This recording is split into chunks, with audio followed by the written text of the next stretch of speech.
이제 우리 모두 자리에서 일어나셔서 성령 강림절 후 8번째 주일 예배를 하나님께 드리겠습니다.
내가 평생토록 여호와께 노래하며 내가 살아있는 동안 내 하나님을 찬양하리로다.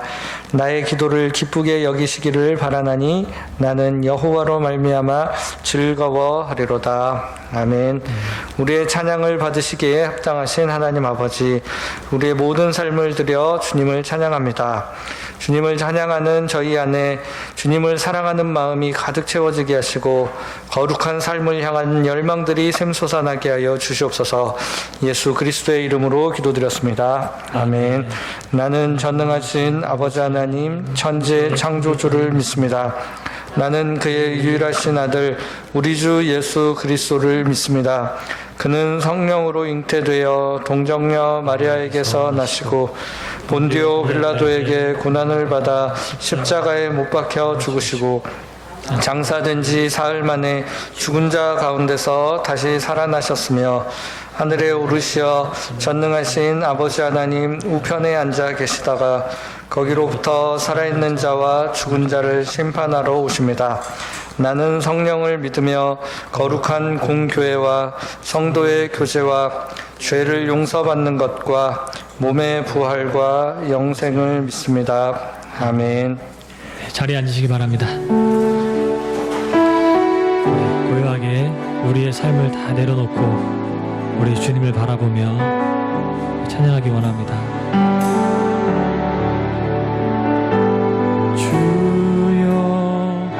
주 예수여 저를 기억해 주소서. 주여 주 예수여 당신 나라 임하시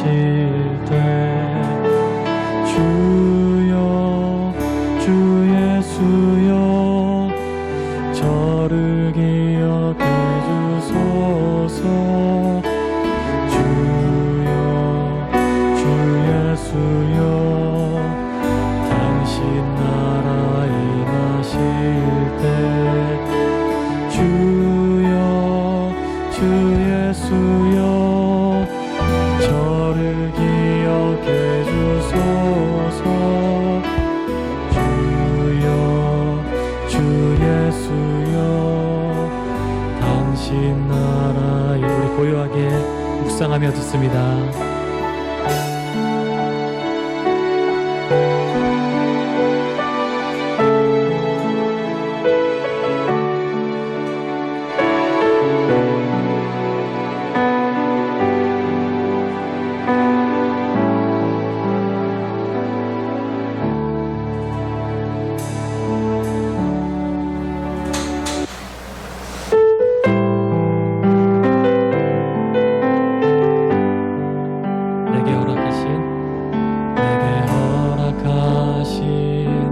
시련을 통해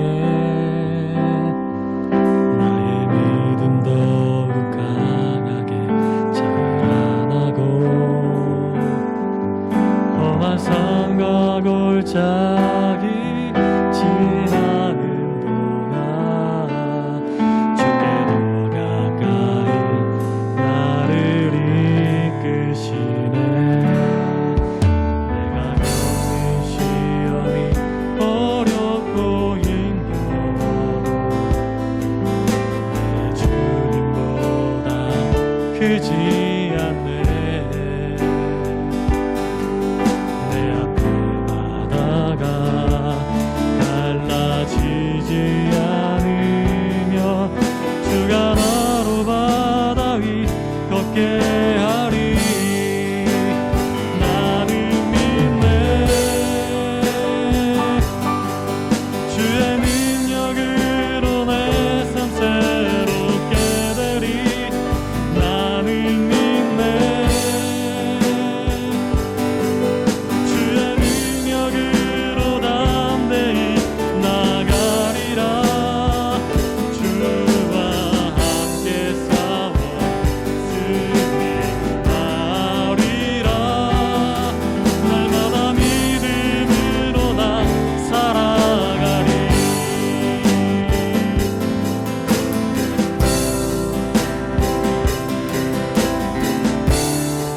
내게 허락하신 시련을 통해 나의 믿음 강하고 험한 삶과 골짜기 지나는 동안 주께 더 가까이 나를 이끄시네. 내가 겪는 시험이 어렵고 힘겨워도 내 주님보다 크지 않네. 내 앞에 바다가 갈라지지 않으며 주가 나로 바다 위 걷게 하리. 나는 믿네. 나는 믿네. 주의 능력으로 내 삶 새롭게 되리. 나는 믿네. 주의 능력으로 담대히 나가리라. 주와 함께 싸워 승리하리라. 날마다 믿음으로 나 살아. 나는 믿네. 나는 믿네. 주의 능력으로 내 삶 새롭게 되리. 나는 믿네. 주의 능력으로 담대히 나가리라. 주와 함께 싸워 승리하리라. 날마다 믿음으로 나 살아가리. 날마다 믿음으로 나 살아가리.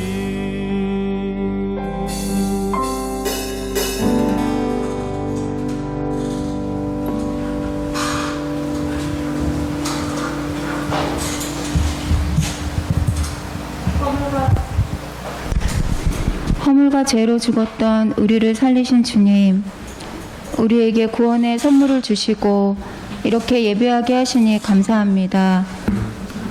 주님, 기독교인으로서 늘 당연하게 여기던 예배의 일상이 사라져버린 요즘, 기독교인으로 어떤 모습으로 또 어떤 정체성으로 살아가야 하는지 혼란스러울 때가 많습니다.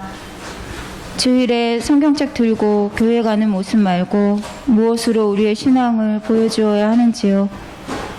예배의 외양만 남고 영적으로는 죽은 자로 살아가지는 않은지 돌아봅니다.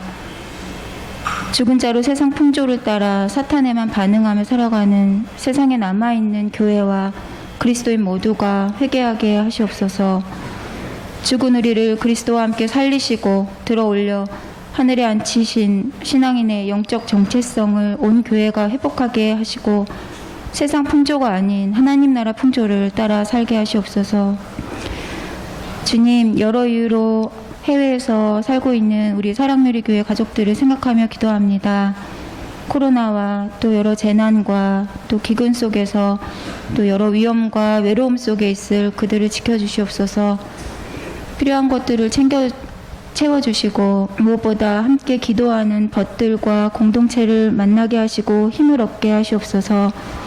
우리가 서로 만나지는 못하지만 늘 기도함으로 영적 교제를 나누는 사랑누리 교회가 되게 하여 주시옵소서. 주님, 하나님 나라를 사랑하듯 또 가난한 자와 또 약자를 돌보라고 하신 주님의 말씀을 기억합니다. 우리 사회의 누군가가 불행하다면 우리 사회 전체가 결코 행복할 수 없는 운명 공동체인 것을 잊지 않게 하시옵소서. 특히 자본주의 폐해로 갈수록 더 팍팍해진 삶을 살아가는 장애인들을 도와주시옵소서. 그들 모두가 인간으로서의 권리를 누리고 취업차별과 소득차별과 복지차별에서 해방되게 하시옵소서.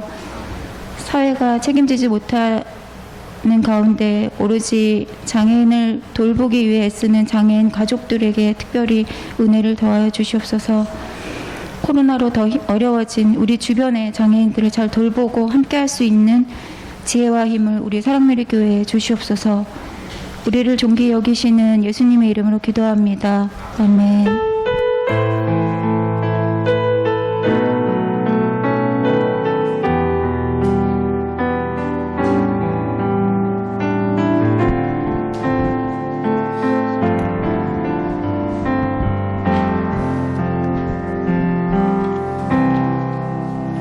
오늘 하나님께서 우리에게 주시는 말씀은 고린도후서 4장 11절에서 15절입니다. 함께 교독하시겠습니다. 신약성경 289쪽입니다.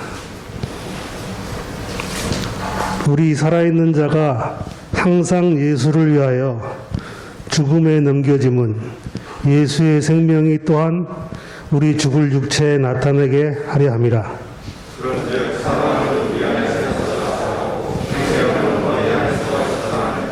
기록된 바 내가 믿었으므로 일하였다 한 것 같이 우리가 같은 믿음의 마음을 가졌으니 우리도 믿었으므로 또한 말하노라.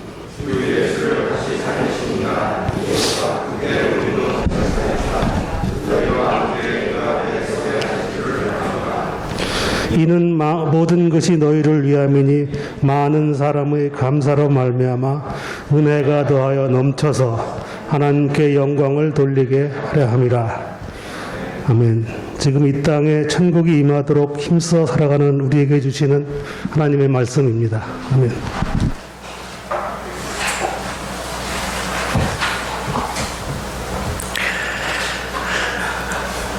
우리 기독교인들에게는 패션 오브 크라이스트라는 영화로 익숙한 감독이 있습니다. 멜 깁슨이라는 감독이죠. 원래는 배우였습니다.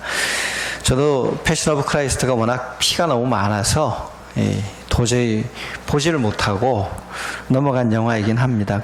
그가 그렇게 그 강렬한 피가 보이는 영화를 촬영할 수 있었던 거에는 그 자신이 원래 액션 배우잖아요. 초창기에 출연한 영화 중에 러셀 웨폰이라는 영화가 있습니다. 치명적인 무기 뭐 이런 뜻이 되겠습니다. 경찰 시리즈물인데 장면에 보면 경찰 둘이 만나서 서로 자신이 얼마나 대단한 경찰인지 상대방에게 자랑을 합니다. 주인공 멜 깁슨이 자기 몸에 있는 엄청난 상처들을 보여주며 상대 경찰을 압도하죠. 옷을 들추면서 여기는 칼에 찔린 곳이고 여기는 누구와 맞서 싸우다가 총에 맞은 곳이고 이러면서 이제 자기 몸에 있는 온 상처를 보여주면서 특수부 경찰로서 자기가 얼마나 자랑스러운가 이런 이야기를 합니다. 좀 과격한 비유이긴 하지만 우리 그리스도인의 삶의 마지막도 이런 방식으로 정리되지 않을까 싶습니다. 예수님 앞에 서 있을 때 우리가 이렇게 말하게 될지도 모르겠습니다. 예수님, 저는 무익한 종입니다만 주님 말씀 안에 살려고 애를 썼습니다. 이 상처는 예수님처럼 되어보려다가 사람들의 조롱이라는 말 흉기에 찔려 생긴 상처고요. 여기는 주님의 몸된 교회를 지키려 애쓰다 사람들에게 오해를 받아 생긴 상처고요. 여기는 예수님 이름 먹칠하지 않으며 직장에서 살아보려고 몸부림치다가 생긴 총탄 자국입니다. 주님, 우리를 불쌍히 여겨 주십시오 할 것 같아요. 그러면 예수님께서 우리에게 마태복음 25장 21절처럼 답하지 않으시겠습니까? 잘하였다 착하고 충성된 종아, 내가 작은 일에 충성하였으니 내가 많은 것을 내게 맡기리니 내 주인의 즐거움에 참여하여라. 여러분의 생애에 이렇게 아름다운 삶의 결말이 있기를 주님 앞에서 축원합니다. 예, 우리가 아멘으로 화답을 하는 믿음을 가지긴 하지만 조금 고민이 됩니다. 야, 우리 이왕이면 상처받지 않고 예수 잘 믿을 수는 없을까? 고난 없이 상급을 누릴 수는 없을까? 고난 없이 예수 믿어 승승장구하며 잘 나가는 그런 인생은 혹시 어디 없을까? 그런 바람을 갖게 됩니다. 그럴 수 있다면 정말 좋겠어요. 저도 그런 길을 여러분 몰래 뒷구멍으로 난 길이라도 제가 알고 있다면 그 길을 가는 길을 잘 링크 걸어서 여러분도 따라올 수 있도록 주소를 하나 복사해 드리고 싶습니다. 그러나 그런 길은 예수님의 말씀처럼 낙타가 바늘귀를 통과해 가는 확률만큼 적습니다. 다르게 말하면 불가능하다는 이야기입니다. 예수님이 말씀하셨던 것처럼 낙타가 바늘귀를 통과해 가는 것처럼 불가능한 일이 부자가 부자인 채로 천국에 들어가는 일입니다. 예수님 했던 말씀과 똑같은 이야기를 오늘 본문 11절에서 사도 바울도 합니다. 11절 말씀을 한 번 더 다시 읽겠습니다. 우리 살아있는 자가 항상 예수를 위하여 죽음에 넘겨짐은 예수의 생명이 또한 우리 죽을 육체에 나타나게 하려 함이라. 사도 바울은 말합니다. 예수를 따르는 삶이란 항상 예수를 위하여 죽음에 넘겨지는 것이라고. 먼저 들어오는 단어가요, 항상이라는 단어입니다. 끊어짐 없이, 중단 없이, 언제나라는 뜻이죠. 그러니까 예외가 없다는 거예요. 예수를 위하여 죽음에 넘겨지는 것이 신앙생활인데, 그것이 구원의 길인데 이것을 벗어날 수 있는 다른 길은 없다는 겁니다. 그래서 항상이라는 단어가 원문에는 맨 앞에 나와요. 항상 우리 살아있는 자가 예수를 위하여 죽음에 넘겨진다, 이렇게 나오거든요. 여러분, 죽음에 넘겨지다는 말을 좀 더 어감을 살려서 말해보면 죽음으로 내동댕이 쳐진다, 죽음 후에 갖다 버려진다, 배신당한다, 이런 뜻입니다. 죽음에 내동댕이 쳐지는 길, 예수님처럼 십자가를 향하여 가는 길 외에 우리에게 다른 구원의 길은 없습니다. 구약 성경을 보아도 구원의 길이 이런 삶임을 우리는 알게 됩니다. 다니엘은 다른 신도 함께 섬겨도 좋지 않겠냐는 사회적 회유를 거부하고 하나님만 섬기다가 사자굴에 던져집니다. 죽음에 내동댕이 쳐진 것입니다. 다니엘의 세 친구 하나냐, 미사엘, 아사랴, 바벨론식 이름으로는 사드락, 메삭, 아벳느고도 금신상에 절하지 않다가 뜨거운 풀무불에 던져집니다. 죽음에 내동댕이 쳐진 것입니다. 다행히도 다니엘과 그의 세 친구들은 모두 위기에서 살아 돌아옵니다. 그러나 신약으로 가면 위기에서 살아 돌아오는 일이 별로 없습니다. 예수님은 십자가에서 결국 죽으셨습니다. 환호하던 군중이 그를 십자가에 못 박으며 배신했고, 예수님의 핵심 제자들조차 등을 돌렸고, 아버지 하나님께로부터도 버림받은 듯 예수님은 십자가에서 운명하셨습니다. 말 그대로 정말로 죽음에 내던져진 삶을 사셨습니다. 오늘 본문의 사도 바울은 자신이 이런 예수님의 영적 계보를 잇는다고 말하는 겁니다. 사도 바울 자신도 예수 믿어 성공하려면 히브리 사람 중에 히브리 사람이요 나도 얼마든지 잘 나갈 수 있는 사람이지만 내가 예수 믿어 남들과 다른 길을 가게 되었다. 그 결과로 나도 다니엘과 세 친구처럼 예수님처럼 십자가에 처하는 삶을 살고 있다라고 바울이 말합니다. 고린도전서 11장 23절에서 27절에 보면 사도 바울은 자신이 당한 고난을 아주 자세하게 이렇게 묘사합니다. 여러분 우리 함께 읽겠습니다. 그들이 그리스도의 일꾼이냐 정신없는 말을 하거니와 나는 더욱 그러하도다.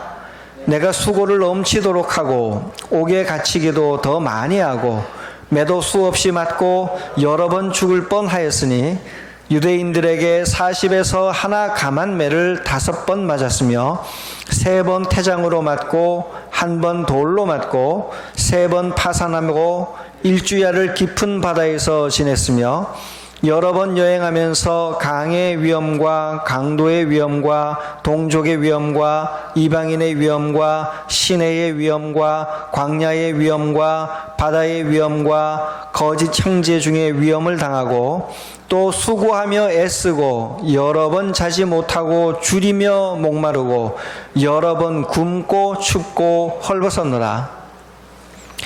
더 이상 할 말이 없습니다. 예외를 찾는 것 자체가 불가능합니다.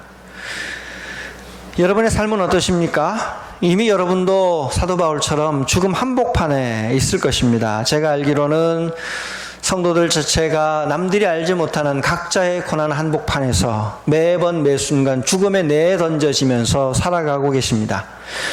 제가 우리 교회 성도들과 함께 한 시간을 따져보니까 제일 오래된 분과는 18년이 넘었더라고요. 한 19년은 되어 가시는 것 같고요. 그건 대부분이 10년을 넘은 분이 대부분입니다. 모든 분들과의 만남이 제게는 은총입니다. 제가 목회하면서 받은 은혜가 있는데 처음 목회에서 성도들을 처음 만날 때는 목회자이건 성도건 서로에게 제일 좋은 모습을 보여주고 싶어 합니다. 세상에서도 그래도 좀 가지런하게 잘 정리되는 모습을 보여주고 싶어 하죠. 그러나 우리 인생이 그렇게 되나요? 살다 보면 보여주고 싶지 않은 인생의 절망과 나락도 서로 보고 싶지 않은 모습도 봐야 합니다. 질병으로, 직장의 어려움으로, 가까운 일을 잃는 상실로, 또는 사방에서 불어오는 거센 폭풍으로 이리저리 휘청대며 간신히 인생길을 살아갈 때가 있습니다. 그런데 제가 성도들을 보며 감사한 것은 그 힘든 고난의 한복판에서도 예수님을 버리지 않고 매달리며 매 순간 주님 앞에서 살아보려고 버텨가는 과정입니다. 성도들은 그냥 버티는 줄 아시는데 옆에서 지켜보고 있으면 버티는 와중에 풍랑을 통과하고 점점 더 영적으로 단단해지고 성숙해가며 예수님을 닮아가고 있다는 것을 옆에서 보이는, 함께 동고동락하는 목회자들의 눈에는 보입니다. 그런 성도들의 영적인 고투를 보며 저희도 모르게 마음속 깊은 곳에서 그래, 저게 예수 믿는 삶이야. 그래, 저렇게 사는 것이 하나님 기뻐하시는 삶이야 라는 존경과 감탄이 나오게 되고요. 가슴속 깊은 곳에서 잘 살아오셨으니 앞으로도 포기하지 말고 계속 그 길을 가주시라는 응원을, 깊이 있는 응원을 보내게 됩니다. 하나님 오늘 여러분 모두에게 말씀하십니다. 여러분 참 잘 사셨습니다. 살아오느라고 고생 많이 하셨습니다. 혹시 살아오면서 실수도 있고 후회스러운 일도 있지만 되돌아가셔도 더 잘 사실 수는 없을 만큼 여러분 최선을 다하며 사셨습니다. 그러니 오늘 예배와 함께 우리의 지난 시간들을 잊어버리고 다시 새롭게 출발해 보시길 바랍니다. 우리 이방인 예배분들에게 한번 축복해 줄까요? 잘 사셨습니다. 잘 사셨어요. 그 정도 사시고 예수 믿으려고 발버둥 치고 하시면 참 잘 사셨습니다. 오늘 하루는 여러분 자신을 학대하거나 자신을 너무 꾸짖지 말고 자기를 좀 칭찬하고 축복해 주세요. 고생 많이 했다. 애썼다. 하나님이 여러분의 살아온 영적 과정을 보고 계시고 앞으로도 잘 하실 수 있도록 주님이 도와주실 겁니다. 여러분 우리 인생이 끝나지 않는 한 우리의 고난도 역시 끝나지 않을 겁니다. 예수 믿고 난 다음에 모든 고난이 썰물처럼 빠져나가며 사라지면 뭐 어렵겠습니까? 그러나 우리에겐 여전히 남은 고난이 있습니다. 그러나 우리가 고난받는 와중에도 희망을 가질 수 있는 것은 이 고난에는 하나님의 놀라운 신비가 있기 때문입니다. 12절 말씀을 함께 읽겠습니다. 함께 읽습니다. 그런즉 사망은 우리 안에서 역사하고 생명은 너희 안에서 역사하느니라. 사망이 우리 안에서 역사하며 생명도 우리 안에서 역사하는 게 맞는 것 같은데, 본문은 사망은 우리 안에서 역사하고 생명은 너희 안에서 역사한다는 거예요. 사망은 사도 바울이 감옥에 갇히고 괴로움고 아까 이야기한 것처럼 고통을 당하는 와중에 사망은 사도 바울에게 역사하고 있었고, 사도 바울이 사망의 역사 한복판에 있을 때 생명은 너희들 고린도 교회 안에서 역사하고 있다는 겁니다. 역사하다는 말은 에너지, 힘을 가지고 뭔가 영향력을 끊임없이 미친다는 겁니다. 그냥 단순히 조금 영향을 받는 게 아니라 사탄이 우리의 목을 짓눌러서 인생이 끝이 나도록, 죽음에 처하도록 아주 강력하게 영향을 미치고 행사하는 것을 역사하다고 말합니다. 사망의 권세가 얼마나 강력한지 우리는 압니다. 한번 신앙의 길에서 벗어나면 하나님과의 관계가 끊어지면 죽고 싶을 만큼 인생이 괴로워지기도 합니다. 또는 예수 믿고 발버둥 쳐 가다가도 한번 절망하게 되면 얼마나 그 영적 고통이 심합니까? 그런데 오늘 12절 본문은 우리가 그렇게 고난을 당하며 영적으로 고통하고 있을 때 하나님은 다른 누군가에게 생명의 역사를 만들고 계시다는 거예요. 이게 사도 바울이 말한 복음의 신비입니다. 바울이 감옥에 갇힐 때 고린도 교인들은 영적으로 거꾸로 해방되었습니다. 바울이 굶주릴 때 고린도 교인들은 영원한 생명의 떡을 먹고 배불렀습니다. 바울이 매맞을 때 고린도 교회는 사탄을 이기며 영적으로 제압해 나갔습니다. 마찬가지입니다. 여러분이 사망의 권세 앞에 고난당하고 있을 때 여러분을 통하여 누군가는 거꾸로 사망에서 벗어나고 있습니다. 여러분이 주님의 말씀대로 살려고 몸부림치고 있을 때 여러분 주변에 누군가는 하나님의 생명을 경험하며 사탄의 수하에서 벗어나 영원의 생명을 향하여 나가고 있습니다. 이거보다 더 큰 위로, 이것보다 더 큰 보람이 우리 세상 어디 있겠습니까? 꼭 해외에 나가서 복음을 들고 전도해야 하나님 나라의 일을 하는 게 아니라 예수를 주로 고백하며 살아 숨쉬는 순간 하나하나를 통하여 하나님은 다른 누군가에게 생명을 창조하고 계시니 우리의 삶 자체가 선교입니다. 하나님 나라의 관점에서는 여러분이 살아 숨쉬며 예수를 주로 고백하는 것 자체가 복음을 전하는 일이요, 사회를 변혁하는 일이요, 하나님 나라를 확장해 나가는 일입니다. 왜 그렇게 되는가? 그것은 하나님이 이 땅을 예수님을 통하여 다스리시기 때문에 벌어지는 일입니다. 예수님이 보좌 우편에 앉으셔서 자신의 십자가와 부활의 원리로 이 땅을 다스리기 때문에 예수님처럼 살아가는 사람들이 이 땅에서 부활하여 승리하도록 하였습니다. 이사야 53장 5절에 보면 이사야 예언자는 이미 이 진리를 구약에서 다음과 같이 노래했습니다. 함께 읽습니다. 그가 찔림은 우리의 허물 때문이요 그가 상함은 우리의 죄악 때문이라. 그가 징계를 받음으로 우리는 평화를 누리고 그가 채찍에 맞음으로 우리는 나음을 입었도다. 이 예언 그대로입니다. 예수님께서 십자가에 죽으심으로 우리가 생명을 누렸습니다. 마찬가지로 예수를 주로 고백한 바울이 죽음에 던져짐으로 고린도 교회가 생명을 누렸습니다. 예수를 주로 고백한 선교사님들이 희생과 눈물로 자신의 삶을 던졌을 때 한국 사람들이 복음을 알고 구원을 경험했습니다. 예수님을 위하여 자신의 삶 전체를 던졌던 성도들의 순교적인 자기 부정 위에 교회들이 십자가를 환하게 빛내며 한국 사회를 밝혀왔습니다. 어디 그뿐입니까? 사회적으로 적용을 넓혀보면 이 땅의 민주화를 위하여 자신의 생명을 던진 분들 때문에 민주화 자체를 싫어하는 분들까지도 누리는 그 자유를 이 땅이 누리게 되었습니다. 불철주에 자신의 온몸을 던져 노동해왔던 노동자들 때문에 이 땅의 나머지 모든 사람들까지 풍요로운 삶을 누리고 있습니다. 이게 세상의 법칙입니다. 그러나 가혹한 이 땅은, 사탄은 이 땅에 힘으로 약자를 강제로 희생시켜 이익을 만들어내지만 우리 예수님은 자기 자신이 온 우주에서 가장 강력한 권력자이면서 오히려 자신을 죽이고 다른 사람을 살리는 희생의 십자가를 자발적으로 지셨습니다. 이 예수님을 따라가는 삶이 그리스도인의 삶이요, 예수님은 모든 성도들을 이 길로 초대하고 있습니다. 거기에 영원한 생명이 있습니다. 이렇게 살아가면 또 하나의 신비가 있습니다. 우리 11절 말씀을 한 번 더 다시 읽겠습니다. 함께 읽습니다. 우리 살아있는 자가 항상 예수를 위하여 죽음에 넘겨짐은 예수의 생명이 또한 우리 죽을 육체에 나타나게 하려 함이라. 성도들이 예수를 위하여 죽음에 넘겨지니까 예수의 생명이 어디에 나타납니까? 죽을 우리의 육체 위에 나타납니다. 나타나다는 말은요, 그냥 이렇게 생겼다는 뜻이 아니에요. 이것은 보이지 않는 신비를 계시하다는 뜻입니다.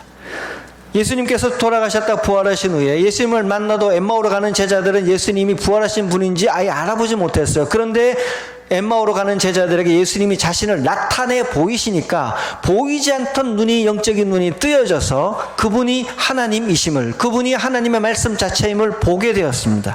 똑같은 일이 여러분이 예수님을 주로 고백하며 죽음에 내던져질 때 여러분의 육체에서, 여러분의 삶에서 벌어진다는 거예요. 하나님의 보이지 않는 말씀, 보이지 않는 하나님이 고난 속에 사망의 권세에 짓눌리듯 죽어가는 여러분의 육체 속에, 여러분의 신음소리 속에, 여러분의 직장생활을 통해, 여러분의 가정생활을 통해 보이지 않는 하나님이 나타나서 사람들에게 보여진다는 거예요. 이게 신비입니다. 예수님처럼 죽음을 향해 나가는 사람 외에 복음이 전해지는 길은 성경에 따르면 없습니다. 질그릇 같은 우리의 육체를 통해 그 놀라운 하나님의 보배로운 계시가 눈에 보여져서 사람들에게 복음이 전파되는 길, 그것이 복음 전파요, 그것이 하나님 나라의 확장이요, 그것이 구원으로 가는 길입니다. 한국 사회가 그리도 바라듯 고난 없이 복만 받는 신앙, 어려움 없이 성공하는 신앙, 그런 건 없습니다. 바울에게도 없고 예수님에게도 없습니다. 성도가 예수님을 위하여 항상 죽음에 내던져질 때, 고난 속에 신음하고 사망의 권세 아래 공격받고 있는 그 성도들의 죽어가는 육체를 통하여 하나님의 놀라운 신비가 드러납니다. 여러분의 가난 속에서 하나님의 부요함이 드러납니다. 여러분의 질병 속에서 하나님의 치유하심이 드러납니다. 여러분의 연약함 속에서 하나님의 강함이 드러납니다. 여러분이 강해지려 할 때 하나님의 영광은 가려지지만 여러분이 약해지려 할 때, 주님 안에서 약해졌을 때 하나님의 위대하심이 드러납니다. 이 놀라운 일이 지금 여러분의 육체에서, 여러분의 가정과 직장에서 일어나고 있다는 것입니다. 그래서 우리에게 고난은 저주가 아니라 축복으로 변합니다. 여러분의 몸이 고난받을 때 하나님은 새로운 곳에서 생명을 창조하시고 죽어가는 여러분의 몸속에서 보이지 않는 하나님의 말씀이 보이도록 만드십니다. 예수 믿으며 여러분이 불이익당하여 죽음이 여러분을 짓누르고 있을 때 하나님의 말씀이 그제서야 여러분의 삶을 관통하여 사람들에게 보이기 시작할 겁니다. 여러분이 낮은 곳으로 내쫓길 때 여러분의 내쫓긴 그 죽음의 상황을 통하여 하나님의 높으심이 드러날 것입니다. 그리고 다른 누군가에게 하나님의 말씀이 보여 생명이 그를 구원하는 놀라운 역사가 일어납니다. 어찌 감사하지 않을 수 있을까요? 우리같이 보잘것없는 일을 통해 하나님이 이토록 큰 일을 하시니 얼마나 위대하고 감사한 일입니까? 고난 가운데 있는 성도 여러분, 이 찬란한 하나님 나라를 보는 영적인 눈이 여러분에게도 번쩍 뛰어 생기시기를 바랍니다. 죽음에 넘겨진 여러분의 육체 안에, 여러분의 고난 안에 살아 숨쉬며 하나님 앞에 탄식하는 여러분의 탄식 안에 보이지 않는 하나님이 보이며 생명의 역사를 만들어낼 것입니다. 오늘 본문 14절 말씀을 약속으로 읽으며 말씀을 맺겠습니다. 14절입니다. 주 예수를 다시 살리시니가 예수와 함께 우리도 살리사 너희와 함께 그 앞에 서게 하실 줄을 아노라. 아멘. 사망은 결코 우리를 영원히 죽이지 못합니다. 주님의 부활과 함께 우리도 부활하여 하나님 앞에 서게 되는 그날이 우리 삶에 반드시 올 것입니다. 함께 기도하겠습니다. 이 시간 주님, 우리 안에 죽음이 들어와 있습니다. 내 삶을 괴롭히고 힘들게 하는 아픔이 있습니다. 주님, 우리를 불쌍히 여겨주십시오. 여러분, 하나님 앞에 여러분 안에 있는 고난과 죽음을 주여 불쌍히 여겨달라고 아뢰시고, 하나님 내 삶을 주님 쓰시기를 원합니다. 제가 가난한 모습, 제가 부족해 보이는 모습, 연약한 모습 그대로를 주님께 드립니다. 연약한 우리를 통하여 하나님의 위대함이 드러나도록 사용하시옵소서. 이 시간 주님 앞에 고난을 말하고 나를 사용하시라고 주님 앞에 결단하는 기도를 드리겠습니다.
하나님,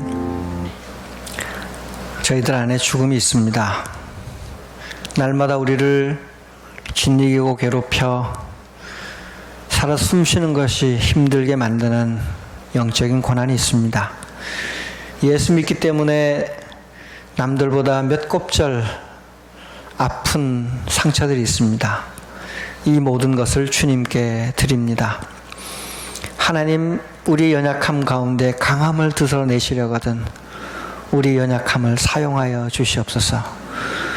우리가 주님 앞에서 약해지려 하고 주님 앞에서 부족함을 있는 그대로 노출하려 할 때 주님 우리 속에 들어오셔서 하나님의 말씀을 계시하실 것을 믿습니다. 우리 각자의 삶 속에 계시되어 눈에 보이도록 드러나는 하나님의 신비를 볼 수 있는 영적인 눈을 주시옵소서. 예수님 이름으로 기도드립니다. 아멘.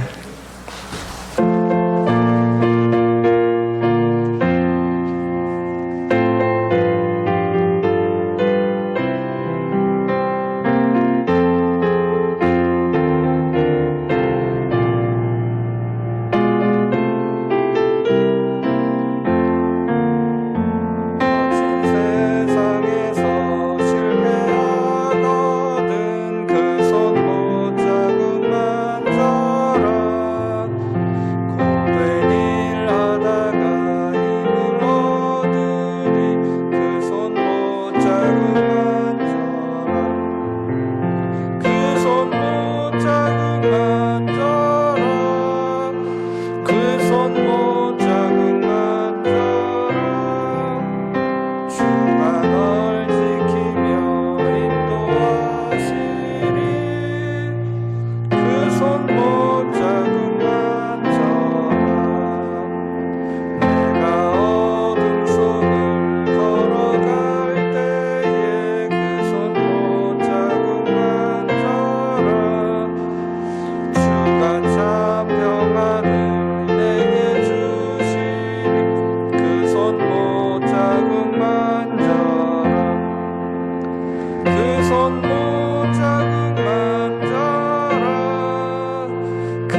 하나님 아버지, 저희의 아픔과 고난조차도 하나님 나라의 영광으로 바꿔주실 주님을 기대하게 하여 주시니 감사드립니다.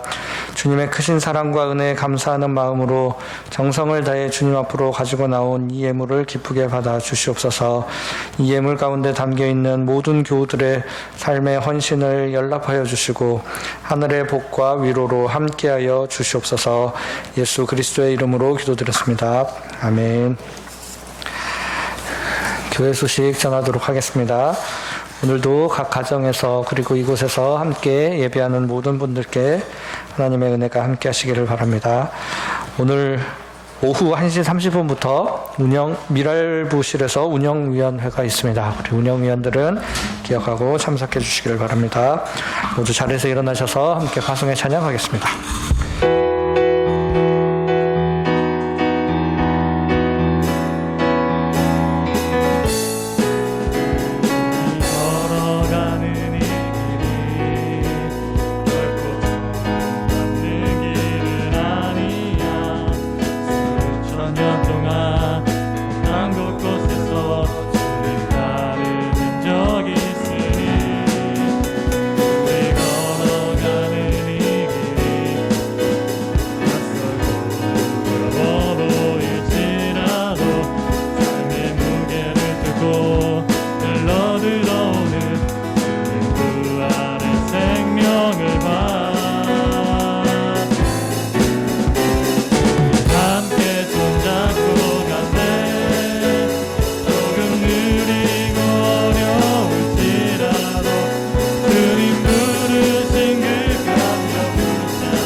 우리 함께 손잡고 갈때 조금 느리고 어려울지라도 주님 부르신 그 감격 붙잡고 손잡고 함께 갈때 함께 손잡고 갈때 때론 더디고 힘겨울지라도 주님 부르실 그날을 향하여 손잡고 함께 갈때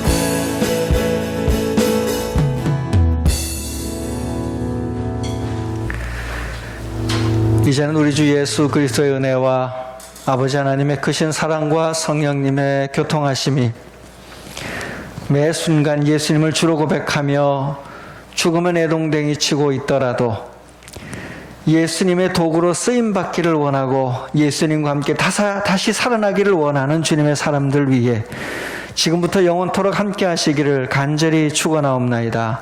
아멘.